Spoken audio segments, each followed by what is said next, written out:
Good morning, students. Today we have to read last paragraph from page number 82 of chapter 4, the Central Islamic Lands. In all the conquered provinces, the caliphs imposed a new administrative structure headed by governor and tribal chieftains.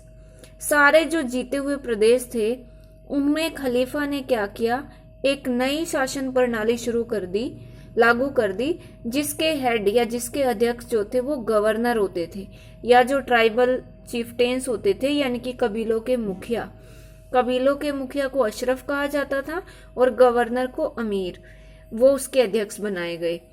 The central treasury obtained its revenue from taxes paid by Muslims as well as its share of the booty from raids। और जो central treasury थी यानी कि जो केंद्रीय राजकोष था, केंद्रीय खजाना था, उसको रिवेन्यू मिलता था, धन मिलता था उसको। एक तो जो मुस्लिम थे वो टैक्स देते थे उनसे मिलता था, और दूसरा जो भी रेड मारी जाती थी, हमले से जो भी लूटा हुआ धन मिलता था उसका हिस्सा भी इस सेंट्रल ट्रेजरी में जाता था।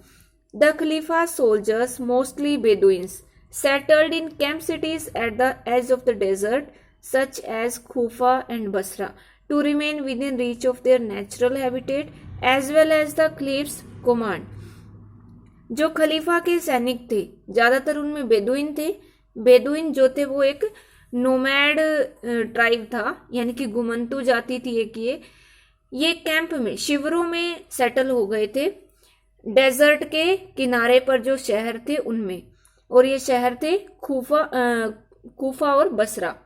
तो कूफा और बसरा जो थे, these are two cities which settled at the edge of the desert to remain with in reach of their natural habitat. और यहाँ वो इसलिए सेटल हो गए इन कैंप्स के अंदर ताकि वो अपने प्राकृतिक निवास के पास रहे और साथ ही साथ वो खलीफा की कमांड के अंडर भी रहे, यानी कि खलीफा जो भी उनको ऑर्डर दे वो भी वो साथ साथ मानते रहे। The ruling class and soldiers received shares of the बूटी एंड मंथली पेमेंट्स। तो जो रूलिंग क्लास थी यानी कि जो शासक वर्ग था और जो सैनिक थे उनको एक तो लूट का धन मिलता था और एक उनको मंथली पेमेंट यानी कि मासिक वेतन मिलता था जिसको अता कहा जाता था। The non Muslim population retained their right to property and religious practices on payment of taxes, खराज and जजिया।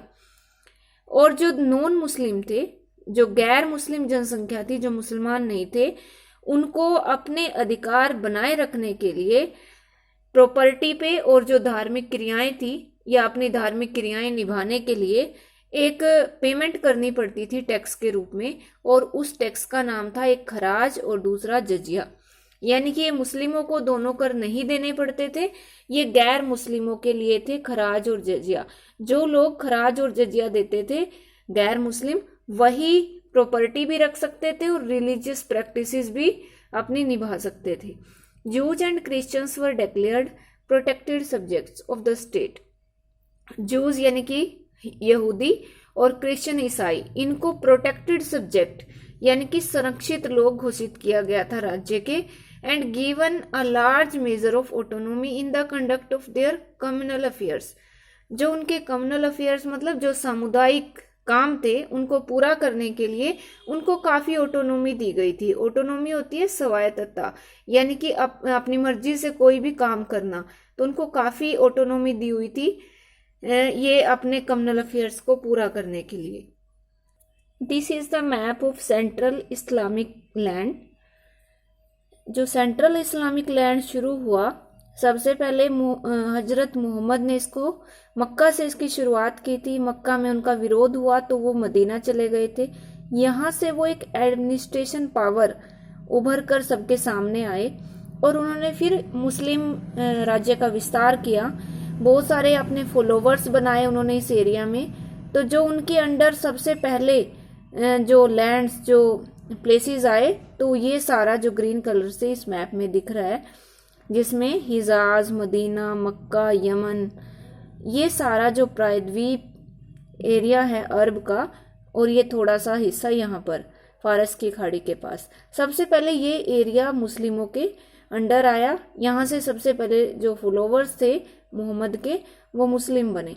इसके बाद ये 750 तक लगभग पूरे इस अरब पेनिनसुला में, अफ्रीका का भी कुछ नॉर्थ पार्ट इसमें शामिल था, और सीरिया, ये हमने पढ़ा था कि सीरिया का साउथ पार्ट, पूरा मेसोपोटामिया वाला जो एरिया था वो इसमें शामिल था, और इसकी जो बाउंड्रीज थी वो इंडिया से लगती थी।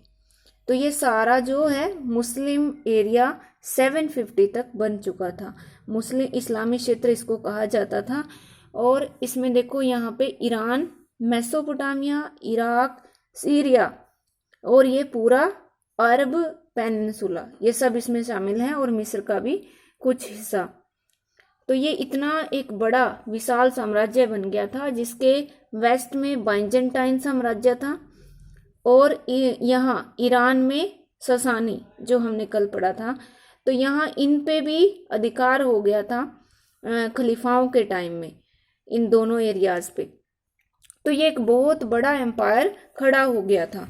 और आज के टाइम में भी ये पूरा मुस्लिम एरिया है, या ये जितने भी कंट्रीज इस एरिया में हैं वो सारे अपने आप को इस्लामिक स्टेट मानते हैं। Political expansion and unification did not come easily to the Arab tribesman. जो अरब कबीले थे उनके पास जो राजनीतिक विस्तार था या एकीकरण का काम था वो आसानी से नहीं आया, या वो आसानी से यूनिफिकेशन नहीं कर पाए या राजनीतिक विस्तार नहीं कर पाए। With territorial expansion the unity of Umma became threatened by conflicts over the distribution of resources and offices. जैसे जैसे टेरिटोरियल एक्सपेंशन हुआ, क्षेत्रीय विस्तार हुआ, तो जो उमा की यूनिटी थी, यानी कि उमा एक कम्युनिटी थी बिलीवर्स की, सबसे पहले यही लोग मुस्लिम बने थे, तो उनकी जो एकता थी वो खतरा बन गई, क्योंकि उसमें बहुत कॉन्फ्लिक्ट होने लगे, झगड़े होने लगे रिसोर्सेज के डिस्ट्रीब्यूशन को लेकर और ऑफिसेस यानी कि पद को लेकर, और जो भी संसाधन होते थे उनके बंटवारे को लेकर उनमें झगड़े होने लगे।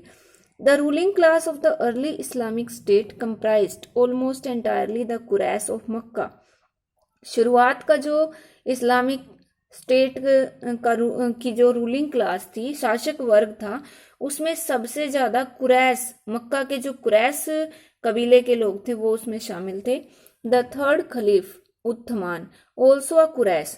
तीसरे जो खलीफा थे उथमान, वो भी कुरैश वंश से संबंध रखते थे। Pact is administration with his own man to secure greater control. ज्यादा अपना नियंत्रण स्थापित करने के लिए उन्होंने अपने ही आदमियों को अपने इस प्रशासन में, एडमिनिस्ट्रेशन में पैक कर लिया था, यानी कि फिल कर लिया था, भर लिया था, ज्यादा से ज्यादा अपने लोगों को लगा लिया था। This further intensified the Makkan character of the state and the conflict with the other tribesmen। इससे क्या हुआ, जो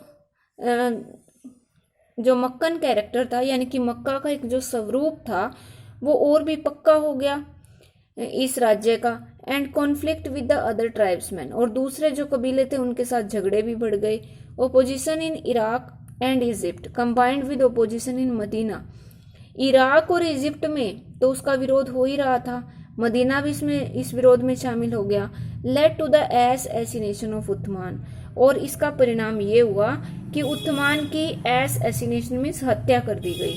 with Uthman's death Ali became the fourth caliph, और उथमान की मृत्यु के साथ ही अली जो थे वो चौथे खलीफा बने। The rift amongst the Muslims deepened after Ali fought 2 wars against those who represented the Makkan aristocracy।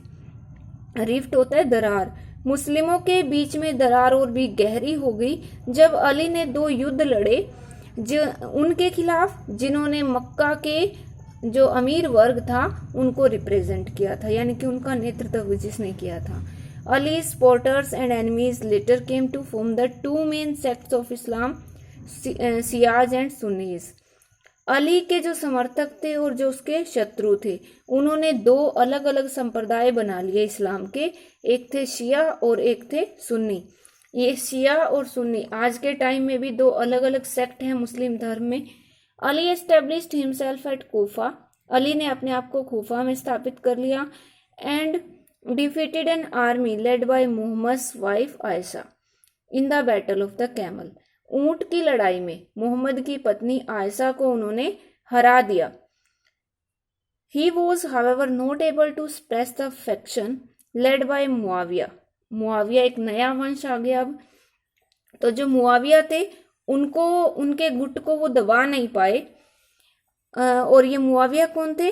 Kinsman, नाती जिसको कहते हैं, ऑफ उथमान। उथमान यानी कि जो तीसरे खलीफ थे उथमान, ये उनके नाती थे Muawiya. And the governor of Syria, और सीरिया के ये गवर्नर थे।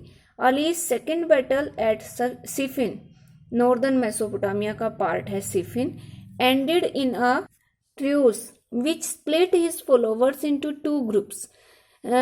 अली की जो दूसरी लड़ाई थी सिफिन में, वो खत्म हो गई एक संधि के अकॉर्डिंग, यानी कि एक संधि के बाद, जिससे उसके जो अनुयायी थे वो 2 अलग अलग समूहों में बट गए। सम रिमेन्ड लॉयल टू हिम, कुछ उसके वफादार बने रहे। While others left the camp, जबकि दूसरे जो थे उन्होंने उनके शिविर को छोड़ दिया। And came to be known as Kharijis. तो जो वो जो जिन्होंने उसको छोड़ा, जो दूर चले गए, वो खरजी कहलाए। Soon after Ali was assassinated by a Khariji in a mosque at Kufa, और फिर जल्दी ही अली की भी हत्या कर दी गई एक खरजी के द्वारा, और ये खूफा में एक मस्जिद में की गई। After his death his followers paid allegiance to his son Hussain and his descendants, और उसकी अली की डेथ के बाद उसके जो अनुयायी थे उन्होंने उनके बेटे हुसैन और जो उनके वंशज थे, डिसेंडेंट्स थे, उनको उन्होंने अपनी मतलब निष्ठा या श्रद्धा जो होती है वो पेड़ की। Muawiya made himself the next caliph in 1661, Muawiya ने अपने आप को अगला खलीफा घोषित कर दिया 661 में। Founding the Umayyad dynasty which lasted till 750, Umayyad वंश की स्थापना करते हुए जो कि 750 ईस्वी तक चली। आफ्टर द सिविल वॉर्स, और इन गृह युद्धों के बाद, it appeared as if Arab domination would disintegrate, ऐसा लगा कि अरबों का जो प्रभुत्व है, डोमिनेशन है, वो खत्म हो जाएगा या टूट जाएगा। There were also signs that the tribal conquerors were adopting the sophisticated culture of their subjects, और कुछ ऐसे भी निशान देखने को मिले कि जो भी ट्राइबल कॉन्करर थे, जो विजयी कबीले थे, वो अपने लोगों की छोड़ी हुई संस्कृति को दोबारा से अडोप्ट कर रहे थे, अपना रहे थे। It was under the Umayyads, a prosperous clan of the Quraysh tribe, that a second round of consolidation took place, और यह उमैयद के अंडर, जो कि कुरैश कबीले का एक प्रोस्पर्स क्लैन था, यानी कि कुरैश कबीले का एक धनी वंश था ये, उससे दोबारा से सेकेंड टाइम या सेकेंड राउंड कंसोलिडेशन हुआ। कंसोलिडेशन मतलब मजबूतीकरण। पहले जैसे 4 खलीफाओं ने मजबूत किया इस इस्लामी राज्य को, और अब फिर उमैयद वंश ने इसको और ज्यादा कंसोलिडेट किया। From today's reading you have to learn question number 3rd long question, how did the Islamic authority expand under the caliphs?